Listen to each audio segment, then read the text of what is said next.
Karena niku sing kula anggap ingkang ngilangi azab, ngilangi laknat. Kula beberapa kali terdikte oleh baca. Misalnya baca sistem geologi bumi. Niku zaman wonten likuifaksi teng Palu. Itu beberapa ahli geologi tanya saya, Pak Bahak, apa ada pembenarannya dalam Quran? Terus saya bilang, sampean baca ayat ini dengan kamus bahasa Arab yang dikarang orang sekuler, atau bila perlu yang dikarang orang Kristen, biar kamu tidak nganggep saya ini nyari pembenaran. Selama ini alhamdulillah kadang kamus Munjid itu terkenalnya itu dikarang orang non muslim, tapi kadang itu ada hikmahnya. Hikmahnya adalah, tapi saya bukan berarti menganjurkan belajar Munjid, ini ada hikmahnya adalah madatul kalimah itu dimaknai secara benar menurut objektivitas ilmu. Singkat cerita tak suruh nyari makna maro yamuru mauron. Jadi Allah ngendikan teng surat Tabarok, apa kamu merasa aman? Merasa aman setiap saat manfis sama ayyakhsifa bikumul ardo fa idza hiya tamur. Allah zat yang menguasai langit setiap saat bisa saja melumerkan bumi ini. Jadi melumerkan itu ya bahasa Arabnya tamur itu. Jadi Allah sudah mengingatkan bahwa potensi bumi ini memang likuifaksi karena di bawah ada magma, ada air, ada macam-macam. Kemudian potensi bumi ini juga dihantam oleh benda-benda langit. Sehingga Allah ngendikan innallaha yumsikus samawati wal ardo an tazula wala in zalata in amsakahuma min ahadin min ba'di. Jadi setiap saat mungkin meteor itu menghantam bumi, setiap saat mungkin Mars yang menghantam bumi. Sehingga kalau kita belajarnya itu geologi atau sistem galaksi, itu ketakutan kita ya pada likuifaksi, pada meteor yang jatuh, pada apa-apa. Tapi kalau misalnya kita baca yang su'ul khotimah, ketakutan kita ya akan su'ul khotimah. Tapi terus kalau lihat berita TV corona, ya takutnya akan corona. Tapi setelah distatistikkan, misalnya belajar orang yang mati karena ngelindur, itu ya terus takut tidur, karena yang mati karena ngelindur itu juga banyak. Artinya apa? Membaca itu membentuk, dan itu artinya belajar. Saya termasuk orang yang meskipun masih muda itu gak pati-pati mati. Ini yang bedakan saya dengan bisnis PD saya kalau masalah ngadepi mati. Karena bukan berarti saya mesti soleh, mesti husnul khotimah, ya enggak. Ada istilah mati yang menyenangkan dalam diri manusia, yaitu Nabi ngendikan Allahumma ahyini maka natil hayatu khairan li wa tawaffani maka natil wafatu khairan li. Sebagian doa Allahumma ij'alil hayata ziyadatan li fi kulli khairin wal mauta rahatan li min kulli syarrin. Jadi mati itu akhir dari maksiat saya atau akhir dari potensi maksiat saya. Sehingga kata Sohibul Hikam, kamu harus percaya diri bisa selamanya tidak maksiat lagi. Orang kan tanya, masa manusia tidak bisa maksiat lagi? Ya bisa saja kamu pas taat terus mati, berarti sudah tidak bisa maksiat. Jadi ulama itu melihat mati itu akhir dari segala maksiat atau potensi maksiat. Ya, di sini hebatnya lagi-lagi GNU itu. Bohong fasik gendo kayak apa, kalau mati saya dia tonggone menang kabeh, saya dia menang kabeh. Sesuai kayak ini, saya nih pun buatan sakit maling, buatan sakit korupsi. Oh gede saya ini. Itu satu ilmu yang luar biasa, meskipun ya tentu agak ngawur, tapi itu bagus, secara ilmu bagus, karena al-maut adalah rohatun min kulli syarr. Lagi-lagi yang menyelamatkan itu illa aliman au muta'alliman, proses belajar mengajar. Saya baca banyak tentang halal haram dalam kitab Imam Ghazali itu, tak ulang berkali-kali. Saya itu dulu ya gak paham, karena kitab paling susah di bab Imam Ghazali itu menurut saya kitabul halal wal haram. Termasuk bagaimana cara ngelola amwalus salatin yang terkenal korup, sementara menyumbang kamu sebagai jaizah, sebagai hadiah untuk para kiai atau untuk para guru. Itu perdebatannya ulama itu macam-macam. Ada yang bilang haram karena itu potensi haram, atau memang benar-benar haram. Ada yang bilang boleh, karena kalau yang pakai kamu untuk kebaikan, kali dipakai mereka ruwet. Kebetulan yang partai ini lebih besar Mas Nadif. Ya alhamdulillah. Terus dikiaskan sama ghanimah. Lagi-lagi karena baca. Saya itu pernah ditanya seorang dosen di Jogja, Gus saya ini muslim mulai kecil dan saya peneliti, saya pernah sekolah di mana-mana. yang ganjil dari saya tentang Islam itu satu, yaitu ghanimah. Kok kayak Islam tuh rampok gitu ya, perang sudah orang kafir tuh kalah, hartanya diambil gini-gini. Ya ghanimah. Terus saya memberi analogi, kalau ada garong ke kamu, bawa senpi, bawa pedang, terus kamu mengalahkan garong itu, alat-alat itu kamu kembalikan apa kamu sita? Ya saya sita, nanti dipakai garong lagi. Ya kira-kira seperti itu. Kalau dikembalikan ke orang kafir berarti menjadi kekuatan kekafiran lagi, dan itu harbi. Dia baru nerima. Lagi-lagi ini barokahnya baca. Makanya saya diminta sama sini, ya saya tentu faktor hormat karena bapak saya memang dulu ngaji sama Mbak Dola. Mbah saya itu terkenal wali, yang bapaknya bapak. Itu kalau kesini nyifati Mbak Dola pun satu. Nur isido mondok dia itu enggak apa-apa. Pondoknya elek lah, kiaimu wali. Zaman itu bapak itu di kamar kursi ya masih ada kakinya. Saya dulu sering dijak ke sini sama bapak. Jadi bahasa itu terkenal wali dulu. Jadi bahasa itu tirakat terus sampai kapundhut itu poso terus. Kebetulan cucunya agak niru. Saya tidak niru itu karena itu Gus Zaki. Memang disuruh tidak niru. Kata mbak saya, kira usah tirakat, wis tak tirakati aku. Itu jadi saya, Mbah Mun juga gitu. Kowe haram tirakat, wis tak tirakati aku. Saya senang sekali. Tapi tua-tua kok mikir butuh. Nah, terus nirakati butuhku sopo.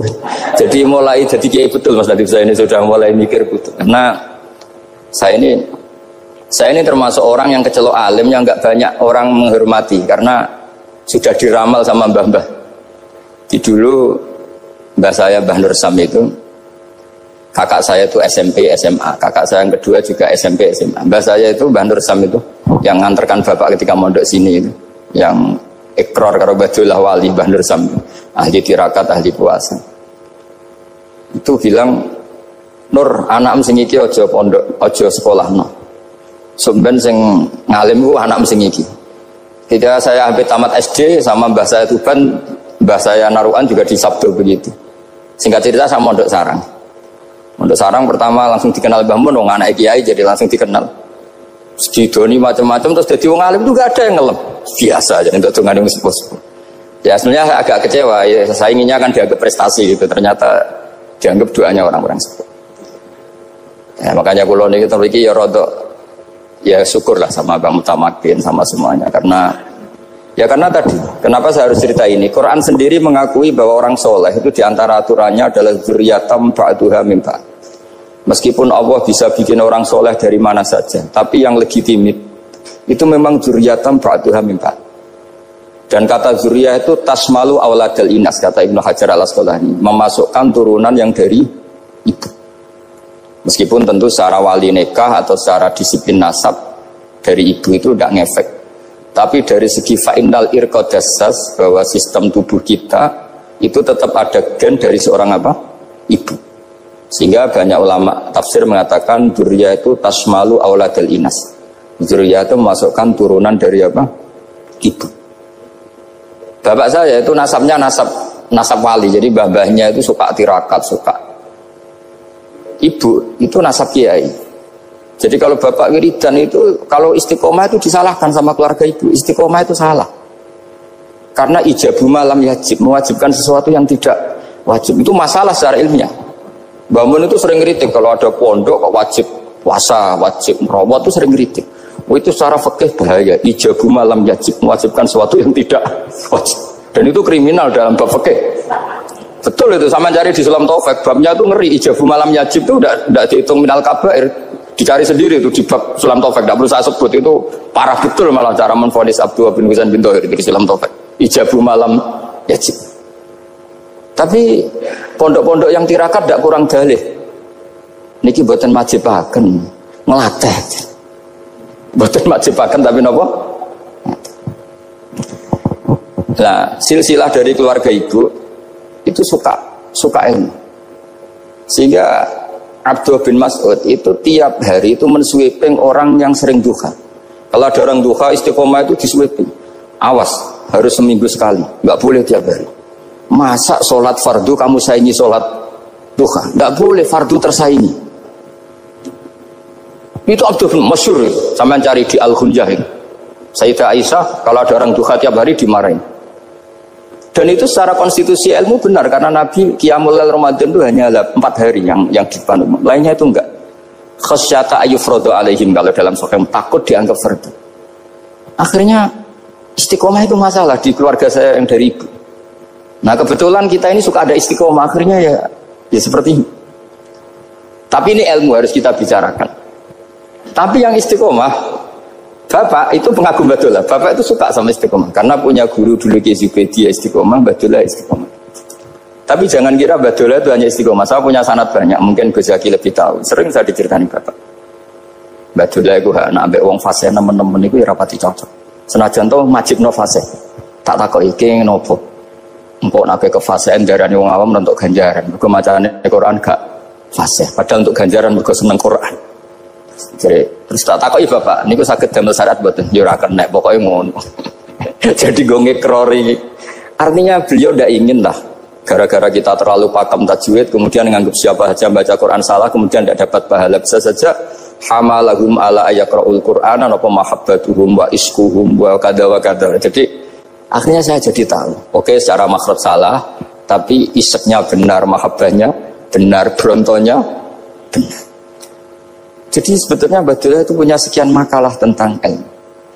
Hikam juga gitu. Nur nak cah santri ngaji Ihya itu jauh oleh, saya nak ngaji Hikam mojo. Maksudnya beliau entah kalau setelah itu Badullah itu melarang siapa saja santri ngaji Hikam itu dilarangnya ada kelas tertentu untuk boleh ngaji Hikam. Nah kenapa saya cerita ini? Karena saya masih ingat betul di antara wasiatnya Mbah Mun itu. Pirroh sebab apa Fatihah kok ihdinas siratal mustaqim, bukan siratoka tapi siratal ladzina an'amta alaihim. Dawe Mbah Mun fa inna wa ta'ala la yaqul wa la yashrab wa la yanqih wa la kadza wa kadza. Allah itu tidak makan, tidak minum, tidak tidur. Sehingga kita tidak bisa niru Allah. Tapi yang makan tidur itu manusia. Sehingga kalau ingin dekat Allah ya niru siratal ladzina, bukan siratoka. Kita cara tidur niru Kanjeng Nabi, niru ulama, cara makan, cara minum, niru Allah tidak bisa. Makanya bukan ihdinas siratal mustaqim siratoka tapi siratal ladzina an'amta. Maka dalam beragama itu butuh master, butuh panutan.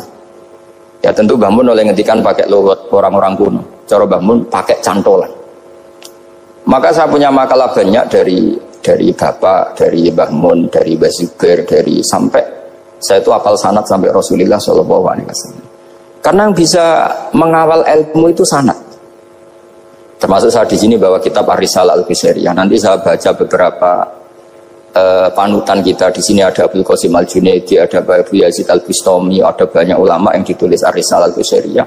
Dan itu yang membentuk Imam Ghazali, kitab Ar-Risalah Al-Qusairiyah.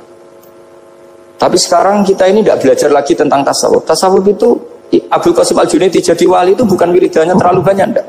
Beliau pernah bikin satu kalimat yang menjadikan Allah itu ridho. Kalimatnya begini, kalau malam beliau wiridan gini, ya Allah, kenapa engkau ngasih rezeki saya, padahal engkau tidak butuh saya. Kalimatnya sederhana. Kalau seorang majikan ngasih servis sama karyawannya, memang butuh pekerjaannya.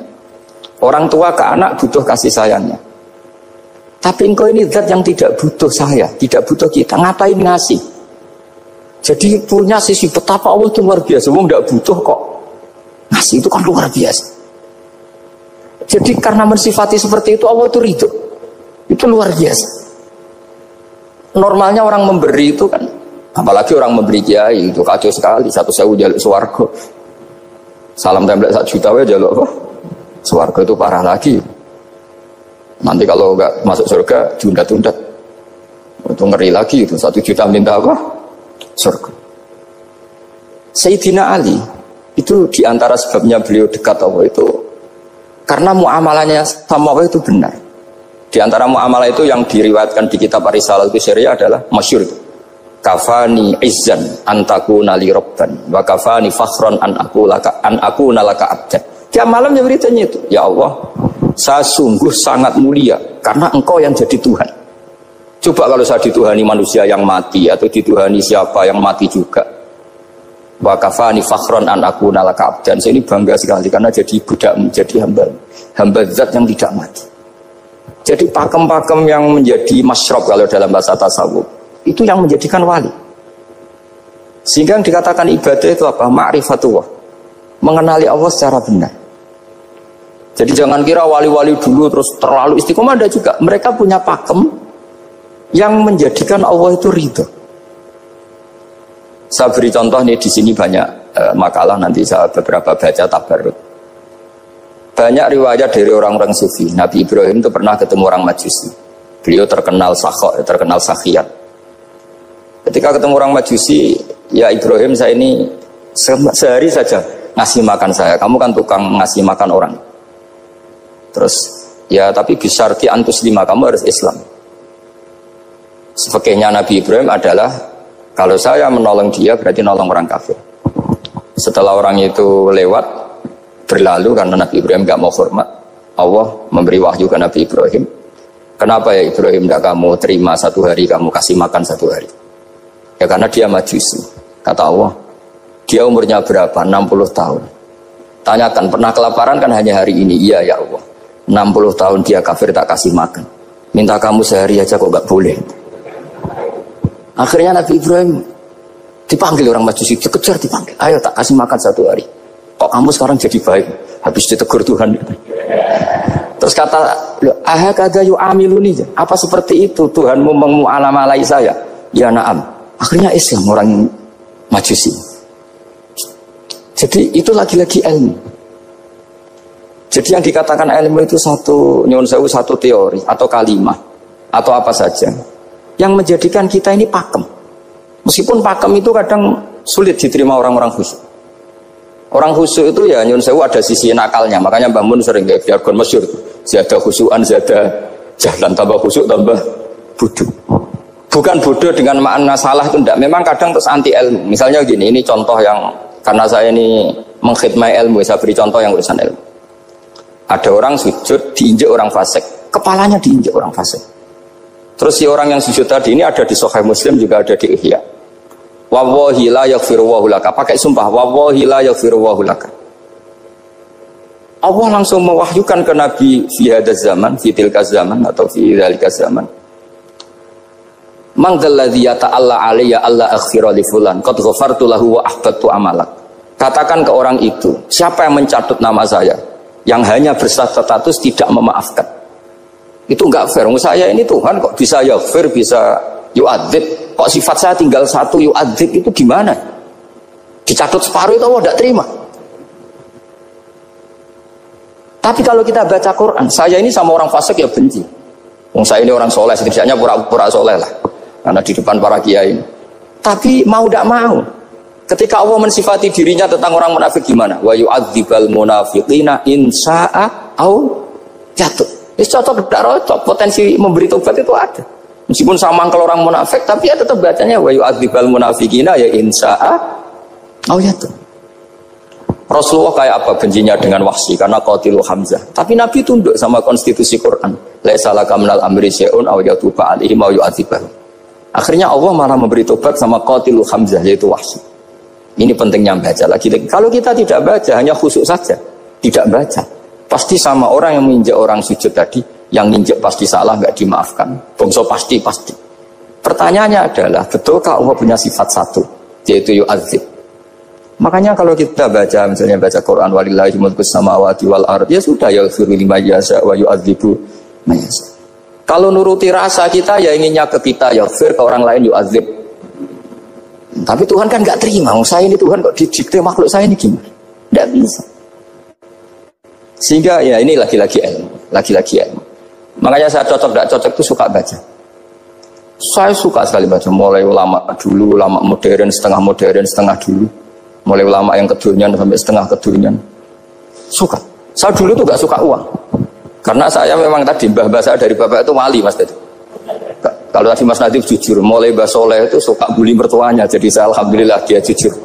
Jadi Mbah Soleh itu menantunya Raden Asnawi, itu ya bully-bulian sama ini, terus ditiru beliau ini. Itu nggak suka sebenarnya. Saya itu ya pokoknya tadi kalau orang daftar wali itu kan nggak suka sama, karena mereka nangis ketika Allah menghentikan wa aqridu atau ayat-ayat anfiku, atau orang baik disifati wa aqridu wa qardan hasanah. Itu hadal khitab li ahlil jibdi wasarwah. Ini khitab untuk orang kaya. Kalau isin Gusti jenengan nampen ngongkon infak kok kalau diinfaki. Jenengan nampen ngongkon ngamal kok kalau di ngamali. Jadi maka yuhibbunal mal, mereka tidak suka harta.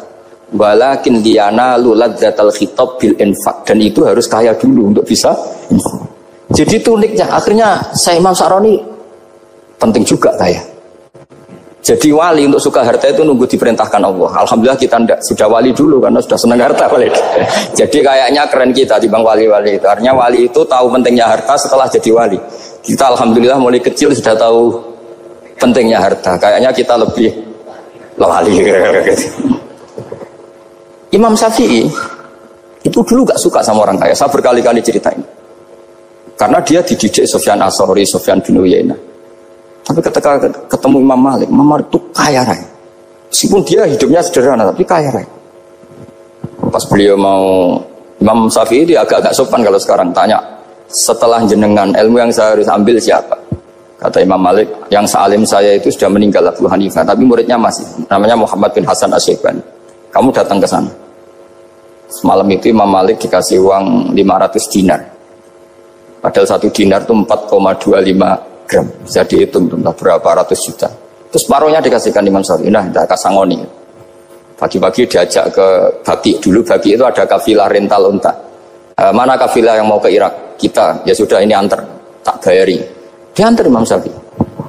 Diantar ke Imam Muhammad bin Hasan Asy-Syaibani di Irak. Itu ketemu Muhammad bin Hasan Asy-Syaibani pertama itu apa? Beliau itu kalau ngitung uang di meja. Emas-emasnya di meja, uangnya dolar, semuanya di meja. Tambah kaget, ini saya sama Imam Malik ingkar, ini malah lebih parah lagi. Kata Muhammad bin Hasan Asy-Syaibani, "Atajabu min hadza." Kamu kagum dengan ini, merasa aneh? Iya.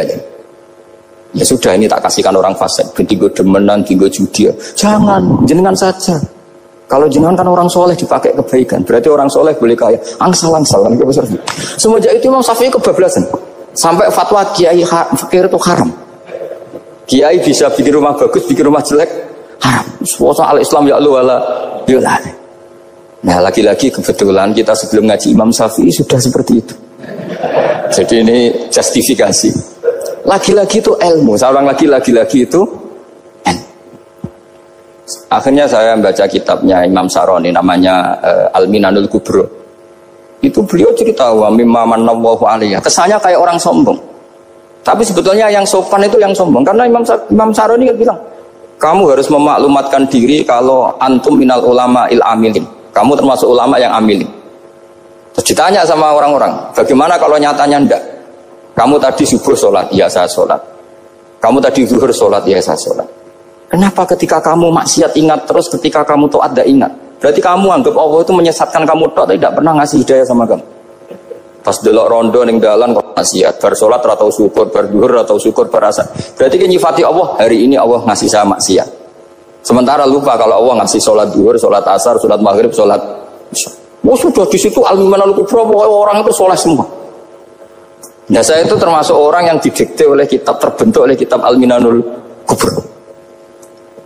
Jadi di situ hidup itu enak semua. Makanya saya itu masih ingat dialeknya dua orang alim. Nggak perlu saya sebutkan, ini agak sensitif karena ceritanya itu ada anaknya kiai mau nyalek. Karena dia anaknya kiai tanya, Mbah dalilnya nopo nanti yang kepengen jadi jabatan, mencari jabatan besar. Kalau yang jawab tak sebut nggak apa-apa namanya. Jawabnya Mbah Mun oleh gak apa-apa. Nabi Yusuf juga ada jabatan. Terus beliau baca qalat ani ala khuzainil ardi ini khafifun alim. Nabi Yusuf juga ada jabatan ya Rabb. Di debat sama orang alim. Itu Nabi Yusuf syariatnya itu mansukhoh bi syariati Rasulullah Muhammad SAW. Setelah tamunya pulang, Mbah Mun dibantah gitu. Dari Mbah Mun gini bilang, anut kiai wae oleh pemenang anut Nabi. Sama ingat kalimatnya. Anut kiai wae oleh pemenang anut. Artinya Nabi Yusuf kan minta jabatan ij'alni ala khuzainil ard. Jadi akhirnya semenjak itu fikih-fikih ilmu tadi saya ulang lagi. Akhirnya saya cari, termasuk saya disuruh bangun. Saya golekno dalile nak wong soleh oleh jabat. Hatiku, wong dalil kok diorder saya sempat. Ternyata saya cari-cari ya tadi am yahsudunan nasa alama atahum wa min fadli faqad ataina ala Ibrahim alkitab wal hikmata wa atainahum mulkan azim. Keluarga Nabi Ibrahim di antara sifat yang disebutkan Allah adalah dikasih mulkan azim. Sebab itu akhirnya kiai Indonesia itu mazhabnya Syafi'iyah semua. Politik yo kerso, jabat yo kerso, proposal ya. Saya ini, maksud saya ini yang menyelamatkan ilmu. Kalau orang khusyuk pasti gedeng. Kiai kok gelem proposal, kiai kok para pejabat. Tapi orang ilmu setuju. Nah saya nggak tahu setujunya itu bawaan ilmu apa bawaan nafsu tadi itu yang mulai saya datang. Nah kalau saya kan bawaan ilmu saya baca. Nah, itu bedanya saya dengan Mas Nadif jadi bawaan baca. Karena kemarin saya dibully habis-habisan di Kudus. Saya tidak punya kesempatan bicara di menantunya Neng Mu'ah ya. Wah ini kurang ajar betul orang ini kata saya. Tapi saya nyari sisi positifnya. Kalau saya dibully kan saya madlum. Orang madlum gampang jadi wali.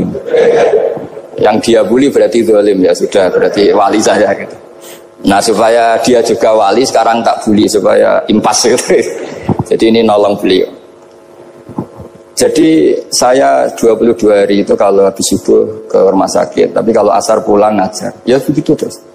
Karena mbah-mbah saya itu sukanya ilmu Masya Allah. Karena ilmu itu penting. Apapun pakemnya para wali itu kalau diingatkan secara ilmu itu terus kayak runtuh. Saya berkali-kali mencontohkan. Dan itu valid, data itu valid. Sufyan bin Uyainah itu orang yang khusyuknya Masya Allah. Gurunya Imam Syafi'i, gurunya Imam Malik. Itu beliau menceritakan dalam kitab Khilyatul Auliya. Nabi Isa itu senengannya itu ceria sekali. Nabi Yahya itu senengannya bersengut, abusan, suka kayak takut akhirat, takut penyakit. Tapi bukan takut corona, enggak ya jelas kan. Saya akhir-akhir ini fatwa, sekarang jangan baca Uwais Al-Qarani, tapi Al-Qarni. Meskipun saya tahu ada yang baca Qarani di kitab-kitab, ada yang baca Qarni. Tapi sekarang wajib dibaca Al-Qarni sementara. Sekali dibaca Al-Qarani itu nisbatun ilah. Iya, jadi makanya ini untuk sementara dibaca, ngikuti yang baca Uwais Al-Qarni. Meskipun di sarah-sarah apa bifathir ra' wakila bi sukun, sudahlah sekarang harus ijma dulu Al-Qarni ya, karena kalau Al-Qarani itu akhirnya Nabi Isa ditegur sama Nabi Yahya. Mali aroka dohikan ka'annaka ta'manu min makrillah. Saya melihat kamu kok suka tertawa, seakan-akan kamu merasa aman tidak kena azabnya Allah. Nabi Isa akhirnya balas tanya, Mali aroka abisan ka'annaka tai'asu min rahmatillah taknatu min rahmatillah. Kowe mbesengut wae koyo dunya orang rahmat, anane corona tok. Padahal yo ono mangan, ono guyon, ono nikmat. Dan itu figur besar, akhirnya kita tahu. Dan saya sering cerita juga, setiap dakwah itu Nabi Isa nyari syirarun nas, Nabi Yahya cari khiyarun nas. Tentu alasan Nabi Yahya gampang, berteman orang baik itu baik lah, nyaman, terus akibatnya juga baik. Nabi Yahya enggak. Limada tanzilu ala syirarin nas. Kenapa kamu singgahnya ke orang-orang yang buruk? Ana tabibun udawil mardo. Saya ini dokter, tentu menyembuhkan yang sakit. Akhirnya terus di Indonesia banyak kiai yang kancanan orang fasik ya banyak. Tapi ya tentu yang benar itu yang mensolehkan yang fasik. Yang mesti salah yang menjadi fasik karena ketularan yang. Tapi itu lagi-lagi apa? Ilmu yang bisa menjadikan kita percaya itu ilmu. Saya tuh suka sekali baca kitab yang berbeda. Saya sekarang baru belajar kitab orang-orang Hanafi, orang-orang Maliki. Saya kemarin dikirimin hadiah oleh keluarga Pak Kures. Ada tanda tangannya Pak Kures dari Habib Ali, dari keluarga beliau. Ciri ini kitab namanya itu Sarah Bukhari, yang dikarang orang India, orang modern, Anwar ya, Kiai Anwar Shah, orang-orang India ya, orang Shah. Itu beliau termasuk mujaddid kalau dalam perasaannya orang India. Mensarai Bukhari ya, kira-kira sanadnya Sayyid Muhammad ke beliau itu 3 atau 4. Beliau termasuk orang-orang yang bisa membentuk India seperti itu. India kan banyak syurahul hadis, termasuk Waliullah Ad-Dahlawi, terus Syekh Yusuf Al-Kandahlawi, banyak lah saya.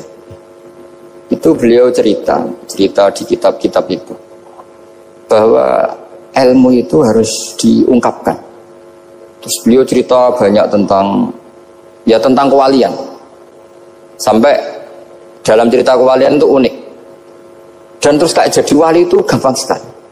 Ya diantaranya itu wali itu mau modal rasido.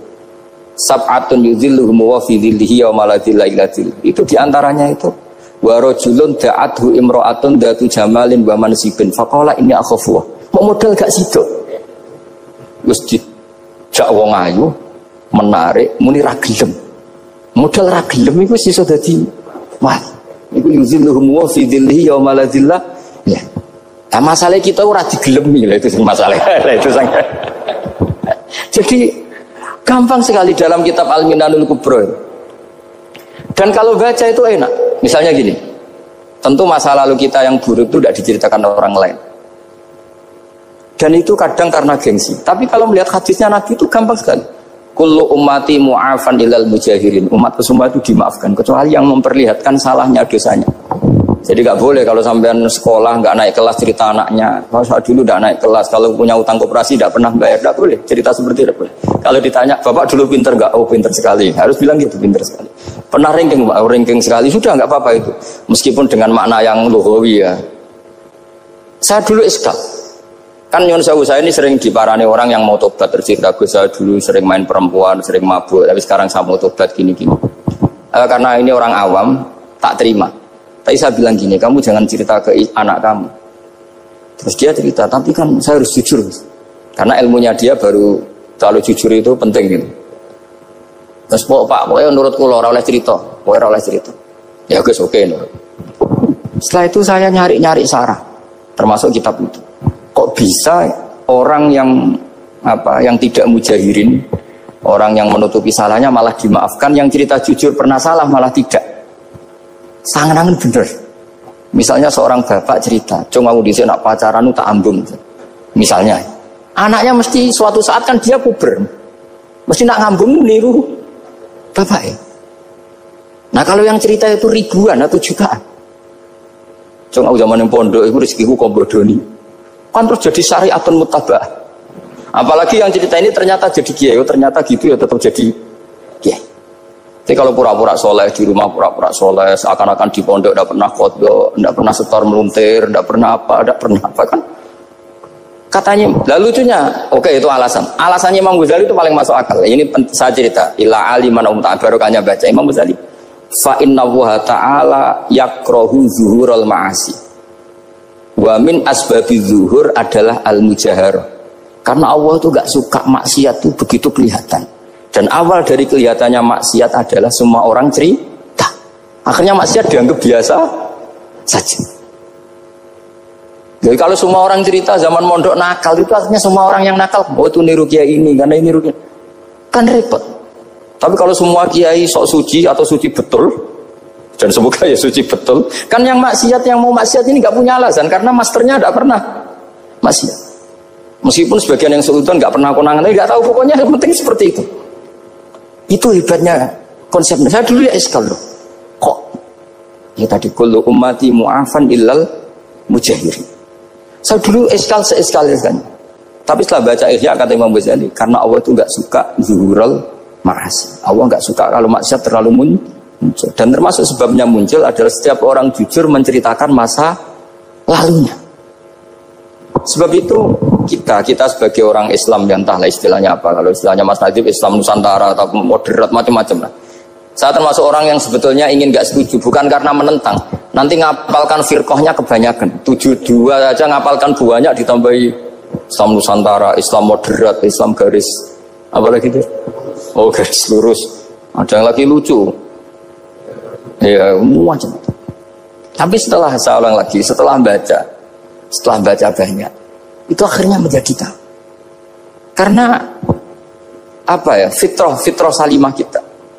Misalnya gini, ada cerita di kitab-kitab. Nabi Musa pernah istisqa nggak mandi, kan nggak terima, dia seorang nabi kok istisqa nggak mandi. Saya ini kali muka ya Allah, kenapa doa saya nggak mandi?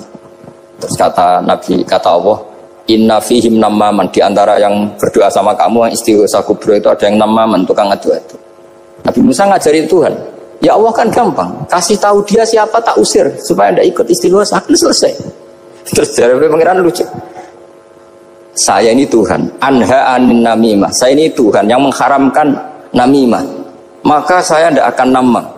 Anha anin namimah wa akunu namaman. Saya ini mengharamkan adu-adu kok terus didono sing kan ya sudah Gusti kalau gitu. Lalu solusinya gimana ini? Nanti solusinya gimana Tuhan? Ya sudah kamu nyari hamba saya yang namanya ini. Cari sama Nabi Musa. Ketemu orang namanya hitam. Makanya saya sama Mas Nadim itu sungkan karena di antara wali itu ada yang hitam. Oh hitam terus nggak apa-apa ini biar impas, biar sampean bisa jadi wali karena madlum kan. Itu ketemu. Setelah ketemu sama-sama nur. Anta bareh, ya saya bareh. Terus anta Musa, ya saya Musa. Kenapa kamu tahu? Dikasih tahu Allah. Ini karena sama satu nabi, satu wali. Terus saya ini mau istisqa gak mandi, tapi sama Allah disuruh minta doa sama kamu. Itu doanya tuh ngawur sekali, bukan sekedar ngawur sekali. Ya Allah, apa engkau sudah tidak punya stok air sehingga tidak ada hujan gitu?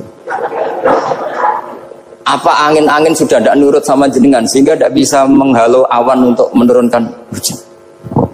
Maka ada Musa ajab tisaw, itu di semua kitab. Musa hampir saja jotos, dianggap doa yang enggak sopan. Tapi kata Allah, la tadribhu ya Musa fa innahu adhakani fil yaumi salasa marrat. Dia bisa bikin senyum saya sampai 3 kali. Lu soal mereka maksiatuhum la tadruka. Maksiat mereka itu tidak ngefek ke engkau kok jenengan pertimbangkan. Maksiatuhum la tadruka. Akhirnya langsung hujan. Jadi kadang doa itu ada yang ngawur.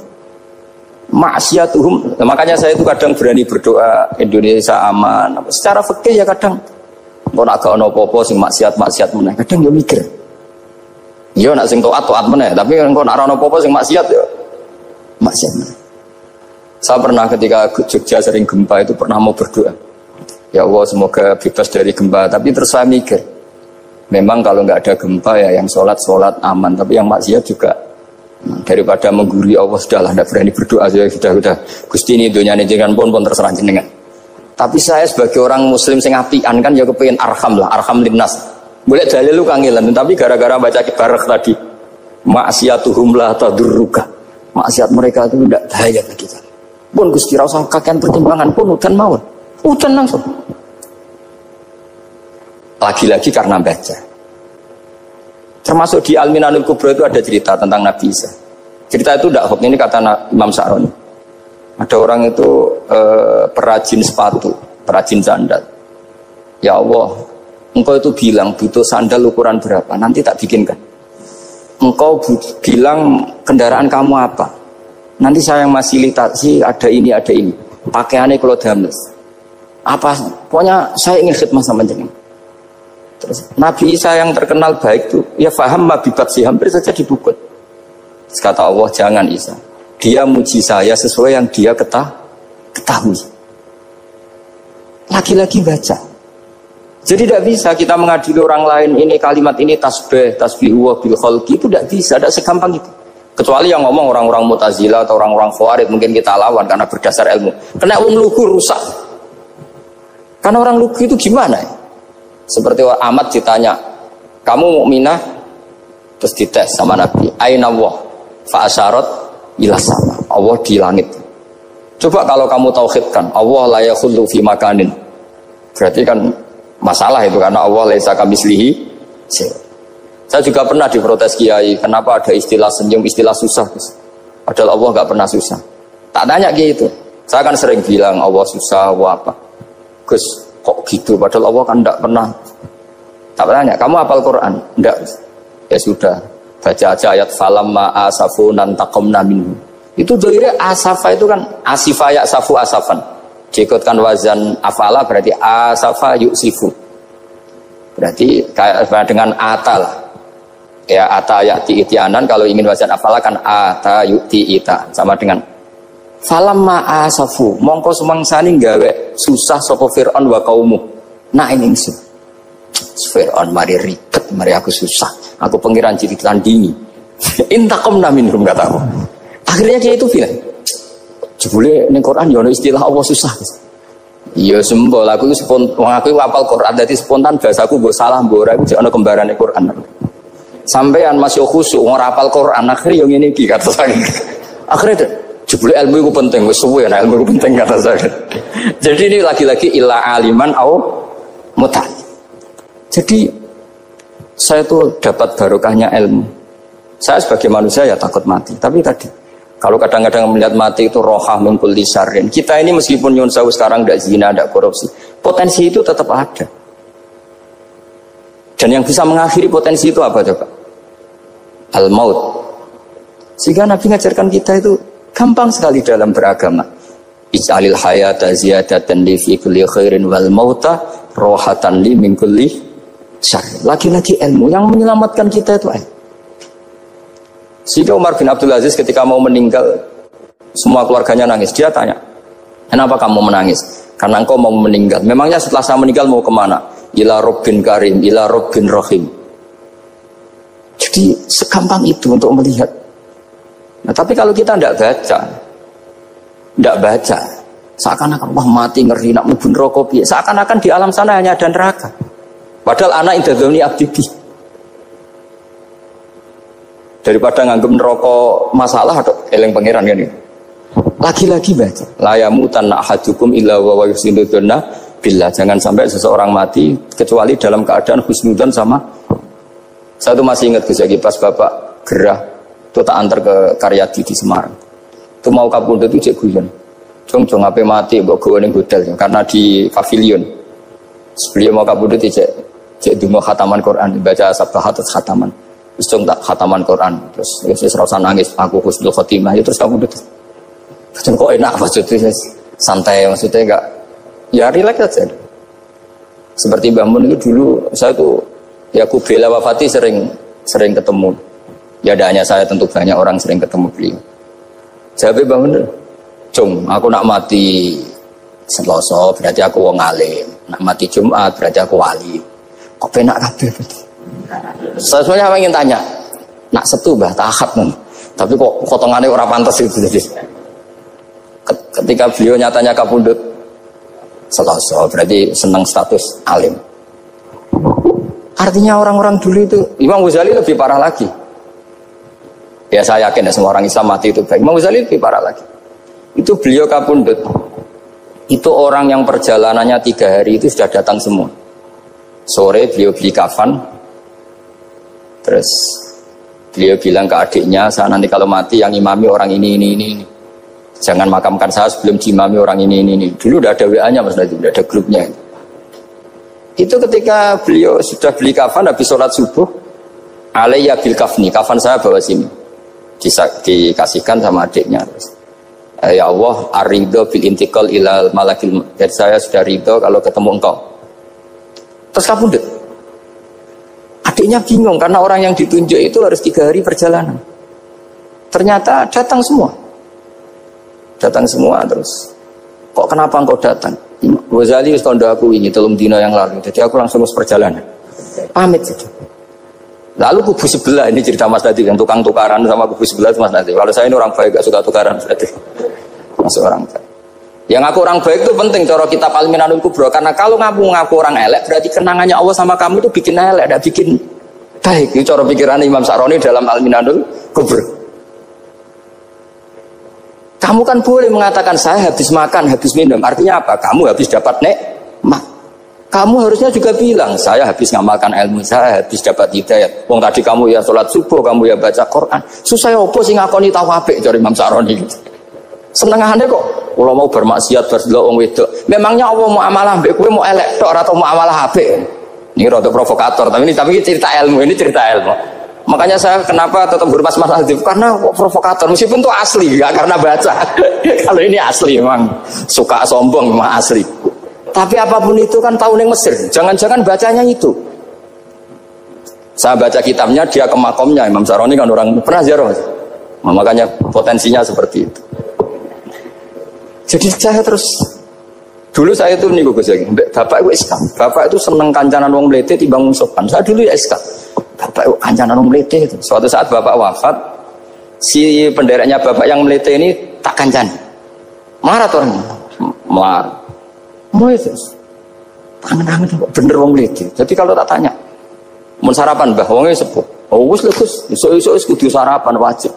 Wis rokok wis. Ternyata dia lebih gampang ngitung nikmat. Kok gak kerja kan? Nah, aku nang masjid di 10.000, kon ngino wong kerja ora usah di 10.000 wis raja iso mangan iso ngombe. Lha opo ngamul wong liya? Kan kok bener sesuai. Sementara sing sopan kurang ajar. Mbah mun mangan. Terus ngenteni kerja angel kabeh mboten panen men ngenes. Kaya Allah ora tau Oh, mungkin karena ini Bapak. Jadi akhirnya sesuai wae ora pati. Kancanan wong sopan-sopan. Akhirnya kancanan Mas Nadif kan gitu ceritanya. Ternyata Orang sopan dia kacau juga, mau eling sisi panen akeh tak tahu, panen kata, mboten Gus namung niki. Pokoknya ngeluh terus. Jadi makanya ini kan apa-apa kalau berlebihan itu repot. Seperti saya pernah ditanya, kalau orang Jawa Timur itu hormatnya sama kiai, kalau sama orang biasa itu kurang hormat. Kalau orang Solo itu sopan-sopan, tapi ya sama-sama ada masalah. Kalau ada kultur semuanya sopan, nanti ya hum yukrimuna aliman wa fasikon wa solihan wa tolihan. Soleh, sopan yang berlebihan akhirnya sampai pernah ada seorang kiai latihan. Ini kisah nyata. Itu teman saya. Ketemu orang Solo dihormati. Sempat GR, barokahnya ilmu saya dihormati orang itu. Bareng sama orang fasik, orang macam-macam ya dihormati yang sama. Sebelum berdoa ya kan. Artinya gini, kalau akhlak itu benar-benar kelebihan, tapi kalau berlebihan la farqa bainal alim wal jahil wal fasik was soleh wat toleh, karena semuanya dihormati. Tapi kalau misalnya ada Jawa Timur yang membeda-bedakan manusia, kadang kita ini juga beratnya semua itu ibadah, semua iyalullah, semua. Jadi terus kita ini mikir yang benar yang mana setelah mengkaji ilmu, lagi-lagi setelah mengkaji. Nah makanya saya ingin sekali ilmu ini harus dikembangkan terus. Karena saya kenalnya Mbah Dola, Mbah Sahal, semua masyayikh ini min haitsul ilm. Karena ilmu ini yang cukup. Islam itu nggak bisa dikawal dengan khusyuk, nggak cukup. Yang bisa mengawal Islam itu hanya ilmu. Sebab itu fa'alam annahu la ilaha. Makanya orang Khawarij itu kata Rasulullah syarrul khaliqah. Kenapa orang Khawarij dibenci Nabi? Karena suka khusyuk, suka ibadah tapi tidak suka ilmu. Mereka menyalahkan Ali karena nggak cakap mimpin. Assalamualaikum warahmatullahi wabarakatuh.